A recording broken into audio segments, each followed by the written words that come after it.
Ka District Administration haringkat kajing trelang bat ke Animal Husbandry and AMP Veterinary Department bat ka Tura Municipal Board kila pelong ya ke program Pynsngewthuh Shaphang ka Responsible Pet Ownership and Stray Dog Management. Lani kajing kit clear banri ya ki merat bat kajing pet jing sumar ya ki ksau surok.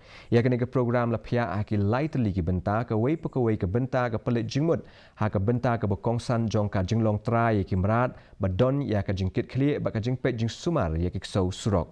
Kajing donkam jong kajing ai tika, kajing penduk khun, kajing sumar ikimrat bakiri, bantek lakam ya kajing pang rabis, kajing sumar paitba, kajing pej, jing sumar bak kajing penyai halo kajing ma jong kiksau surok. Ka Dr. Amanda SW Moment haba keren bakila patai khubor kala ong ba kajing temu jong katai ke program kalong ban Pynsngewthuh ya ke khubor ke bokongsan chiki paitba ban kamdon kajing kit clear. And the objective of this program is to convey the message even to the community level to be more responsible in owning pets so as to combat the societal challenges of stray dog menace and